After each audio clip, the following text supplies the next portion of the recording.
Ji, hello friends.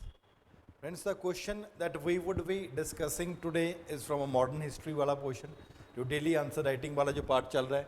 Today is the 4th day और जो question अभी हम discuss करने वाले हैं वो है examine the political events of the years 1892 to 1905 as a marker of the decline in the moderate politics towards the emergence of the radical politics in the Indian national movement. कि 1892 से लेके 1905 तक ऐसा क्या हुआ था कि मॉडरेट्स द वे मॉडरेट्स राजनीति करते थे वो डिक्लाइन हो गया. On the other hand radical politics for example आपको इमर्ज होने लगी, जिसका इमर्जेंस आपको बाद में 1905 में जाके आपको एक्सट्रीमिस्ट के फॉर्म में वो देखना पड़ता है. ये आपको एनालिसिस है इस टॉपिक का जो आपको देखोगे. आपको डेवलपमेंट्स देखनी पड़ेगी 1892 से लेके 1905 तक. फॉर एग्जांपल कौन कौन सी डेवलपमेंट हो रही है and this the development that are there, उससे दो चीज लगने लगी. डेवलपमेंट्स क्या हुआ हम करेंगे. पहला, कुछ ऐसा होने लगा यार moderates are not in a position to live up to the expectation people, कि जो नर्म दलीय हैं वो लोगों की एक्सपेक्टेशन पर खरे नहीं उतर रहे हैं. एक तो ये भावनाएं, ये फीलिंग डेवलप होने लगी कि मॉडरेट्स या जो नर्म दलीय हैं वो उतना भावनाओं तक, फीलिंग तक, एक्सपेक्टेशन तक काम नहीं कर रहे हैं. जहाँ आप इस तरीके से समझ लो, जो नर्म दलीय हैं, जो मॉडरेट्स हैं, इनकी तरीके की पॉलिटिक्स ब्रिटिशर को इन्फ्लुएंस करने में कामयाब नहीं हो रही थी, जिसकी वजह से ब्रिटिशर के ऊपर इनका कोई इन्फ्लुएंस, ब्रिटिशर के ऊपर इनका कोई बहुत ज़बरदस्त प्रभाव नहीं पड़ा था. ये पहली बात है. ऑन द अदर हैंड कुछ गलतियां ब्रिटिशर की तरफ से भी हुई, कुछ गलतियां ब्रिटिशर की तरफ भी हुई, तो लोगों को लगने लगा नहीं यार अब ब्रिटिशर भी वही नहीं, welfare and development of the people. Britisher are also not working for other things that are there, and उनका सोल इंटरेस्ट क्या है कि किस तरीके से अपनी मदर कंट्री को बेनिफिट कर सकते हैं. क्यों? अब लोगों को जो ब्रिटिशर का कॉलोनियल नेचर था वो समझ आने लग गया था. कॉलोनियल नेचर का मतलब क्या है? एसेंशियली एक्सप्लॉयटेटिव, कि ब्रिटिशर कुछ भी करेंगे. कॉलोनियल नेचर का मतलब एक्सप्लॉयटेटिव. एक्सप्लॉयटेटिव की जब बात करते हैं तो एक्सप्लॉयटेटिव कैसे होंगे? जब भी कोई ब्रिटिशर अपनी पॉलिटिकल पॉलिसी बना रही हैं, कुछ इकोनॉमिक पॉलिसी बना रहे हैं, कुछ सोशल पॉलिसी बना रहे हैं, कुछ कल्चरल पॉलिसी बना रहे हैं, कुछ एडमिनिस्ट्रेटिव पॉलिसी बना रहे हैं, कुछ एजुकेशन पॉलिसी बना रहे हैं, कुछ भी पॉलिसी बना रहे हैं, they will essentially be exploitative, कि हिंदुस्तान का एक्सप्लॉयट करना है और बेनिफिट किसको करना है? मदर कंट्री को. तो आपको जब इस दौर का टाइम पीरियड देख रहे हैं, क्या बात थी, अब मॉडरेट का टाइम पीरियड इस समय खत्म हो रहा था, एक्सट्रीमिस्ट का टाइम पीरियड जहाँ एक नए तरीके की राजनीति जो हिंदुस्तान के प्लेटफॉर्म पे आ रही थी, that is Indian national movement के प्लेटफॉर्म, जो गर्म दलगी है, जिसको बाद में एक्सट्रीमिस्ट भी बोला जाता है. तो इसके दो कारण आपको इसी तरीके से समझने पड़ेंगे और वैसा ही लिखोगे. कौन से दो कारण? पहला, कुछ मॉडरेट्स के काम करने का तरीका कोई सफल नहीं हुआ था. इनका तरीके की राजनीति कैसे करते हैं, constitutional methods of agitation, 3 P's जिसको बोला जाता है, वो ब्रिटिशर को इन्फ्लुएंस करने में कामयाब नहीं हो रही थी. ऑन द अदर हैंड कुछ गलतियां ब्रिटिशर की तरफ से भी हुई, जिसको चलते लगा कि ब्रिटिशर, अब लोगों में समझ आ गई थी कि britisher their policies are basically exploitative in nature and context. तो यहाँ से आपको अपने आंसर का शुरुआत करनी पड़ेगी. I hope this is clear to everyone. इसी तरीके से आपको 1892 की अगर बात करते हैं तो 1892 में एक एक्ट पास हुआ था जिसको बोलते हैं Indian council act. This was basically an act that was passed. अब इस एक्ट ने ही हिंदुस्तानी को डिसोल्यूशन कर दिया था. Now what this act was basically saying, आपको थोड़ा समझाने के लिए, जब 1853 में एक्ट पास हुआ था तो वहां पे क्या बोल रहे थे, इंडियन का काउंसिल्स में अपॉइंटमेंट हो जानी चाहिए. कितना? मिनिमम 6 और मैक्सिमम 10. कितना? 1853 में क्या बोल रहे थे कि मिनिमम 6 से मैक्सिमम 10 तक होना चाहिए. 1892 में आके क्या बोला? Minimum 10 maximum 16. यार ये क्या बात हुई, कितना बढ़ाया है? 10 तो पहले थे, आपने बढ़ा के 6 कर दिए. कहते मॉडरेट का तरीका फिर फायदा ही क्या, ये तो वैसे ही दे देते. the people they were expecting, the moderates themselves they were expecting much more than what they got. तो क्या वो पहला तो disillusionment with the act of that one.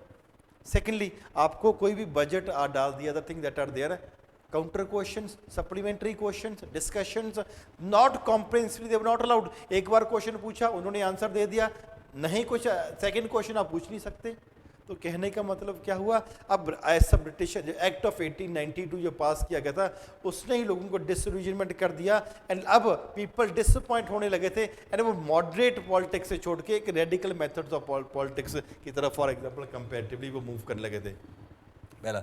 Secondly, इन 1898 एक लॉ बनाया गया that passed making it an offence to excite feelings of disaffection towards the foreign rule. अगर आप सरकार के खिलाफ कुछ बोलोगे तो आपको उठा के जेल में डाल दिया जाएगा. You can not speak. इसके चलते हुए ही 1899 में एक और किया, Calcutta corporation act was passed.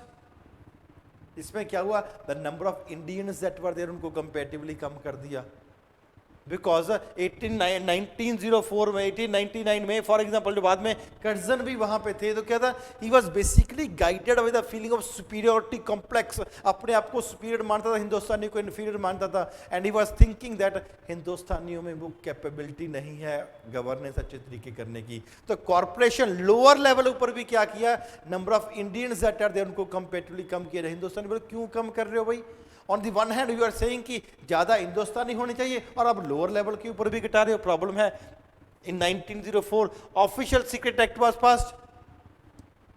जैसे अभी भी, जैसे for example right to information act को ऑफिशियल सीक्रेट एक्ट पहले था. व्हाट वाज देयर, कोई भी सीक्रेट प्रेस में नहीं जाएगा, जब बाहर नहीं आएगा, कुछ सरकारी सीक्रेट होंगे. पीपल वर अफेक्टेड कि ये क्या कर रहे हो, वो there has to be information which has to be shared with the people. तो वहां पे इफेक्ट होता.